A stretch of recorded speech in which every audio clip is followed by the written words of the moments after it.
ምዕራፍ 19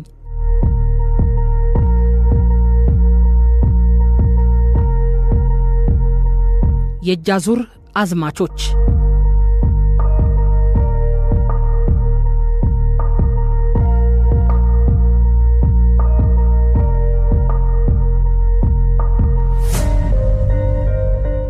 ሚዲያ ወይም መገናኛ ብዙሃን አስፈላጊ መሆኑ የታመነበትም ለህብረተሰቡ መረጃ ለመስጠት ዕውቀት ለማስተላለፍና ለማስተማር የህብረተሰብ እሴቶችን ለማስተዋወቅ ከእጅ ጽሑፍና ከቃል አልፎም ሌሎች የቴክኖሎጂ ውጤቶችን ተጠቅሞ ህብረተሰብን ለማገልገል ከ15ኛው ክፍለ ዘመን ጀምሮ የአገልግሎት ሽፋኑን እያሰፋ እያደገ እንደመጣ ይነገራል። በዚያው ልክም በህብረተሰብ ደረጃ የሚፈጥረው ጫና እየጠነከረና እያደገ መምጣቱም ይታወቃል። ከዚህ በተጨማሪ ሚዲያዎች ነፃ መሆን እንዳለባቸው ታምኖበት የሚተዳደሩበት የህግ ማዕቀፍ እንዲኖራቸው ተደርገዋል። ከሁሉ በላይ ደግሞ ሚዲያዎች ለህግ ተገዢ መሆን እንዳለባቸው የህብረተሰብ ፍላጎትን መነሻ አድርገው የሚንቀሳቀሱ መሆን እንደሚገባቸውም ለዓለም አቀፍ የሚዲያ ህግና በቀጥታ ለሚያገለግሉት ህዝብና ሀገር ህግ ተገዢ ሆነው በግልጽነትና ተጠያቂነት ማዕቀፍ ውስጥ ሆነው ሊሰሩ እንደሚገባቸው ይታወቃል። ነገር ግን አሁን ቴክኖሎጂ ባፈራቸው እንደ ዩቲዩብ ባሉ የማህበራዊ ሚዲያ መድረኮች መስፋፋት ምክንያት መደበኛውና በህጎችና በሙያ ስነ ምግባር ደንቦች የሚመራው የመገናኛ ብዙሃን ስራ ፈተና ላይ ወድቋል። በዚህ ረገድ በአገራችን ያሉ ሚዲያዎች ሚና በተለይ በቅርቡ ከትግራይ ኃይሎች ጋር በነበረው ጦርነት ምን ይመስል እንደነበር ባጭሩ ሲቃኝ ሚዲያው ጦር አውርድ ብሎ ከመቀስቀስ አልፎ ጦርነቱን በሂደት ጠልፈውትና ተቆጣጥረውት ነበር ቢባል ፀሐይ የሞቀው ሀቅ ነው እንጂ ውሸት ሊሆን አይችልም። የመንግስት ሚዲያዎች የአማራ፣ የኤርትራ፣ የትግራዩ መገናኛ ብዙሃንና ከውጭም እነዚሁን ወገኖች የሚደግፉና የሚቃወሙ ሚዲያዎች ጎራቸውን ለይተው እርስ በርስ መናቆር አልበቃችሁ ብሏቸው አንዱ በሌላው ዘር ላይ ፍጅትን ሲያውጅ ቆይቷል። ጥላቻቸውና ቂማቸው ገደብ ጥሶ ለመጠፋፋት ካሁን የተሻለ አጋጣሚ አይኖርም እያሉ ህዝብን በህዝብ ላይ ሲያነሳሱ ነበር። ንቀቱ፣ ስድቡ፣ ዘር ይጥፋ ማለቱ ለከት አልነበረውም። በዚህ መልኩ ጦርነቱ ሰሜን ዕዝን በመምታት እንዲለኮስ አቅማቸውን አሟጠው ካጋጋሉ በኋላም ጦርነቱ ከተጀመረ ማግስት ጀምረው ተፋላሚ ኃይሎች በቃን ብለው ፕሪቶሪያ እስኪገናኙ ድረስ ግፋ በለው ጨርሰው አጥፋው እያሉ ጦርነቱን ቤንዚን እያርከፈከፉ ከማቀጣጠል አልፈው ጦርነቱን ጠልፈው ወስደው ተቆጣጥረውት ነበር ቢባል ከእውነት የራቅ አይደለም። ለውጡን አስታከው ከውጭም ከውስጥም ተቀናጅተው ይባስ ብሎም የባዕድ አገር መሪ ኢሳያስ አፈወርቂን አጅበው ፖለቲካው ጋር ተዳብለው ዝመት፣ ግደል፣ ህይወት አጥፋ ወዘተ እያሉ 24 ሰዓት ሊሸቅሉ ጊዜ አልፈጀባቸውም። እስቲ ህዝብ ትንሽ እንኳን ጊዜ ወስዶ ለራሱ ፍርድ እንዲመቸው እንዲያስብ እድል እንስጠው ማለት እርማቸው እንደሆነ ራሳቸው መስክረዋል። አበው ምላስ አጥንት የላትም አጥንትን ግን ትሰብራለች ይላሉ። እውነት ነው። በምላስ የተተፋ መርዝ አጥንትም መንፈስም ይሰብራል።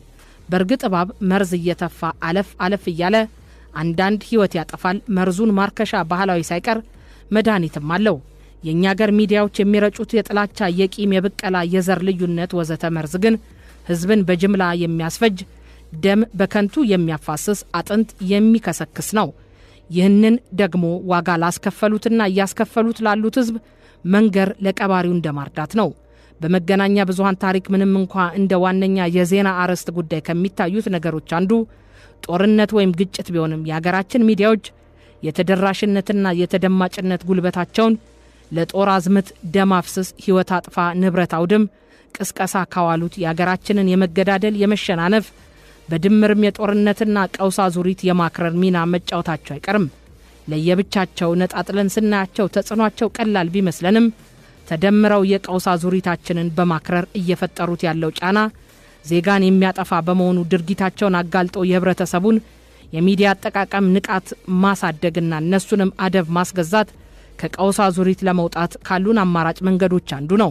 ሚዲያዎች ለሆዳቸው ይሁን ለሌላ ግላዊና ቡድናዊ ጥቅማቸው ሲሉ ጦር አውርድ እያሉ ለጋ ወጣቶች ገና ይቺን ዓለም ሳያውቋት እንዲቀጠፉ ጥርጣሬ፣ ጥላቻ፣ አለመተማመን እንዲነግስ እየሰሩ ኪሳቸው ሲሞሉ ስሜታቸውን ሲያረኩ አንዱ መነሻቸው ህብረተሰቡ በተለይም አዲሱ ትውልድ በእኛ ጥፋትና ያለመታደል ሆኖ በመንጋ ፖለቲካ፣ በዘረኝነት፣ በቂም በቀልና በመሳሰሉት የመጠፋፊያ አጀንዳዎች የተጠፈረ መሆኑን ጠንቅቀው ማወቃቸው ነው።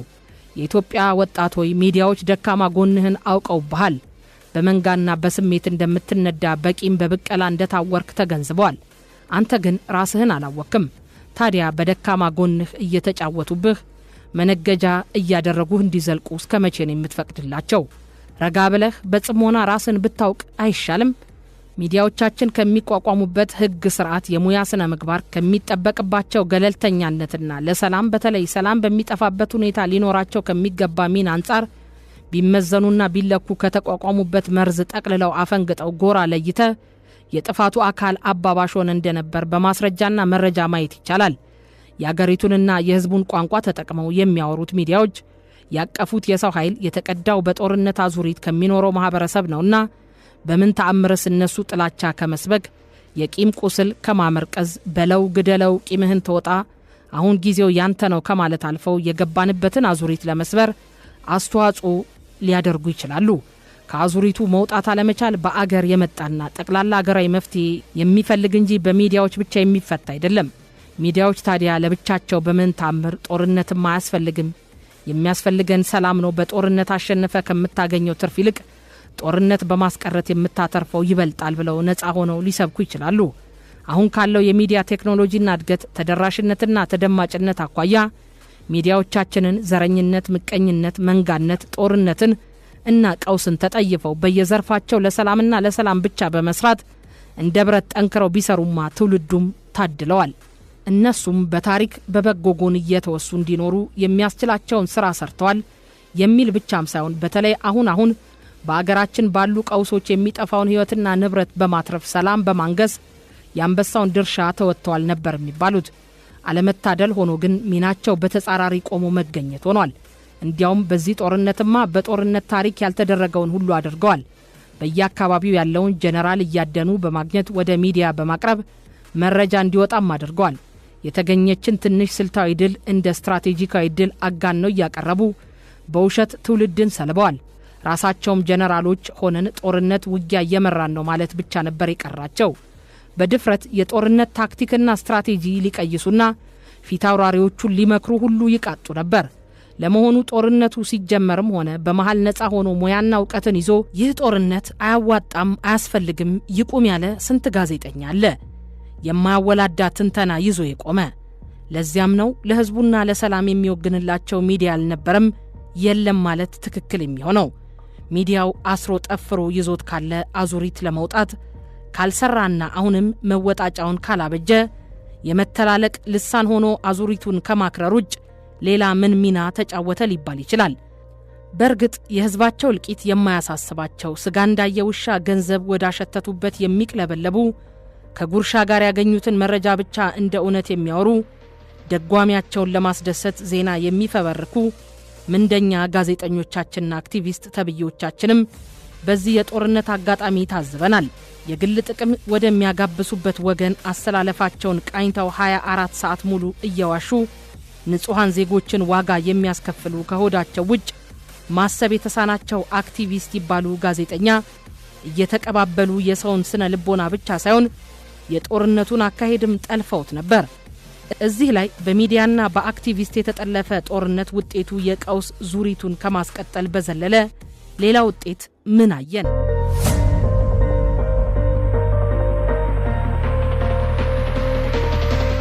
በጦርነቱ መሃል ወደ አሜሪካ ያደረኩት ጉዞ።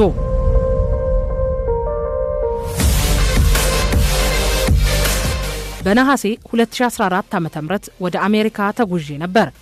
የጉዞዬ ዋና ዓላማ ሕክምና ነበር።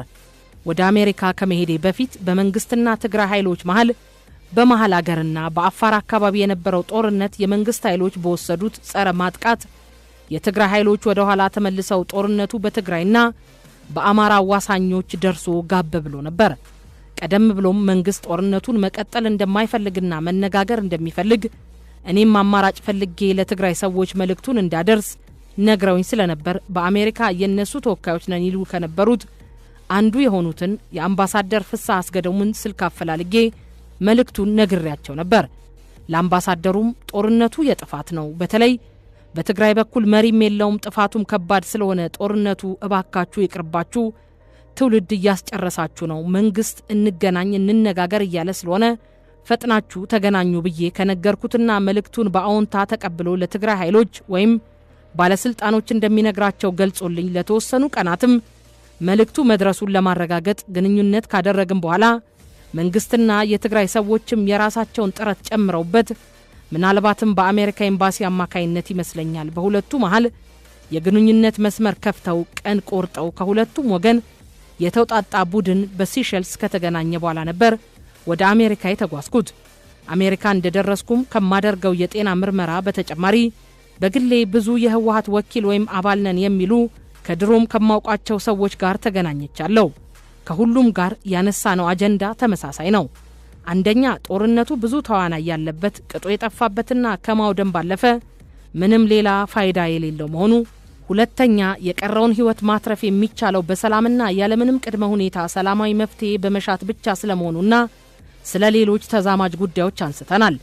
ካገኘኋቸው የህወሓት ወኪሎች አንዱ ከሆነው ከአምባሳደር ብርሃነ ገብረ ክርስቶስ ከጦርነቱ ጋር ስለተያዙ ጉዳዮች ካወራን በኋላ አንድ ጥያቄ ያቀረብኩለት የህወሓት አባላት ቢሆኑም ባይሆኑም በአካባቢው ያሉ የሚመለከታቸውን ሰዎች በጦርነቱ ጉዳይ ሰብስቤ ላነጋግራቸው ስለምፈልግ ሰዎቹንም እኔ እገሌ ከመል አንተ ብታሰባስብልኝ ምን ይመስልሃል አልኩት።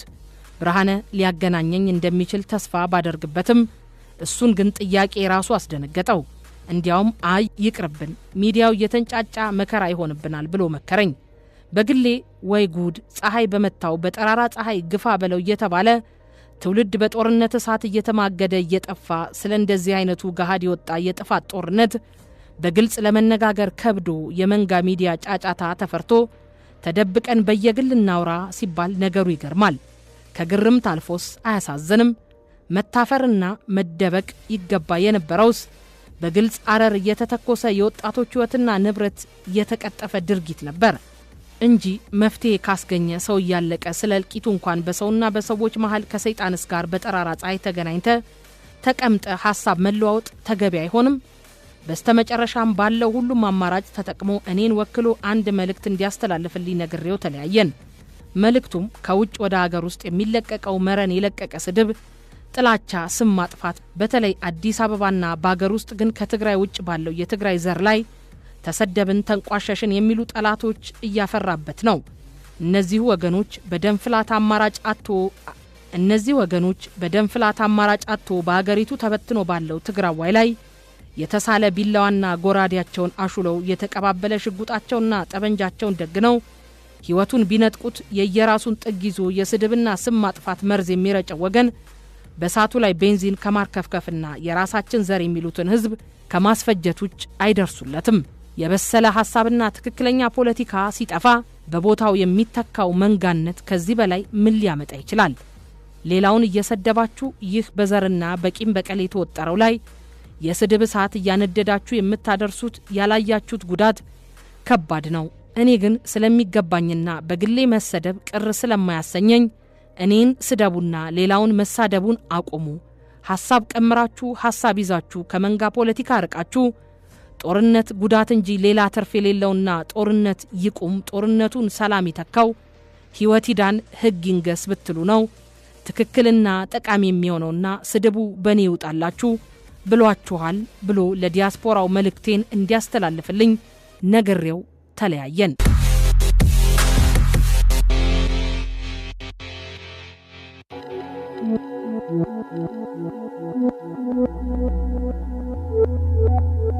ቀጣዩን የትረካውን ክፍል ለማድመጥና በቋሚነት ለመከታተል ቀጣዩ የትረካው ክፍል ሲለቀቅ ማሳወቂያ እንዲደርሶት ቻናሉን ሰብስክራይብ እና ሼር ያድርጉ።